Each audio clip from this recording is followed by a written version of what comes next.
These new, tough border restrictions are all about keeping Queensland and Queenslanders safe. They are all about keeping the virus out of Queensland.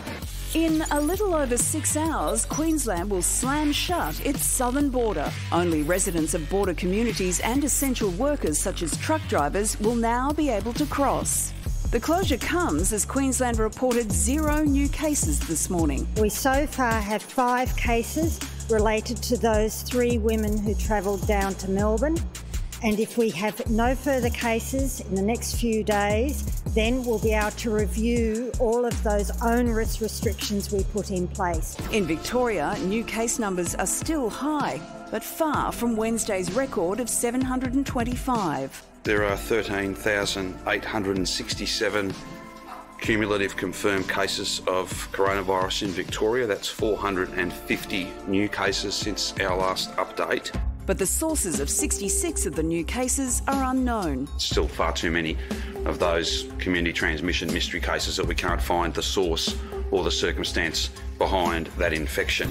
Also a warning that those who continue to disregard Victoria's lockdown measures will be caught. There are around 500 people who are not where they should be. Victoria Police are making inquiries as they do with those 500 people. In New South Wales, 11 new cases of COVID-19 were diagnosed in the last day to 8 o'clock last night.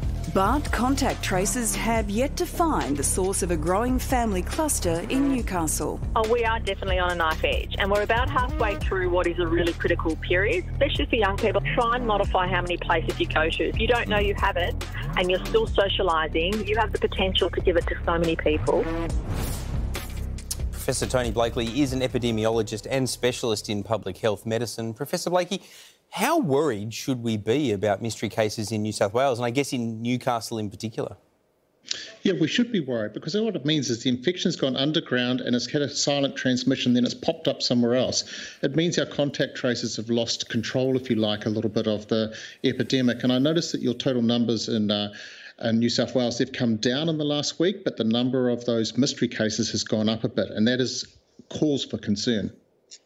Professor, there are quite a few people now who are calling for a return to stage 3 for New South Wales. Do you agree? Well, it depends on what you're going for. If New South Wales wants to just go to suppress the virus and not eliminate it, then maybe not yet. But if you're going for elimination, which is Scott Morrison, I know he's talked suppression strategy, but the goal is to eliminate community transmission, which is countered by those mystery cases, then you can't let the virus get ahead of you, and you need to act early and quickly. So assuming that's what New South Wales' goal is, doing more now. It may not be a full-blown stage 3, it might be stage 2, but closing down or vastly reducing the number of people in pubs, churches, restaurants, those places where you can get that spread happening between people, and mandatory mask wearing is a no-brainer. The numbers in Melbourne continue to go up and down. Does that make it hard to predict when things will eventually and hopefully turn a corner? It's been anxiety-provoking being a Victorian watching these numbers do this, but that's because of batching. What's happening here is people are getting reported in batches, then their tests have been sent to the lab in batches, then they're coming back in batches from the lab, and it does this. But if you put a nice 5-day average through there, as I have done, it's really quite good news because it comes up and it peaks at the 30th of July, which is not just data, it actually makes sense because that is just over a week since we started wearing masks. And it goes flat and it might even be coming down. So as long as you do an average across the data, it's actually quite reassuring. And in a week's time, a week after we've started stage 4, it will start to come down quite quickly and we'll see what we can achieve in 6 weeks of hard lockdown. Tony, let's hope you're right. That is reassuring. Something that's not so reassuring is the COVID Safe app.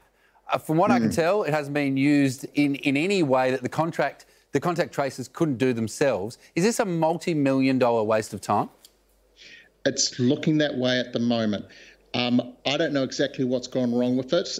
There are going to be some inquiries into it, I understand, but let's pull back and talk about an app technology. It should assist your contact tracers. So there's a good paper published in Lancet Public Health a couple of weeks ago showing that the quicker you interview the cases and their contacts, the quicker they get tested and the quicker they get the test result back accompanied by really strong use of apps, the better is the performance of the system.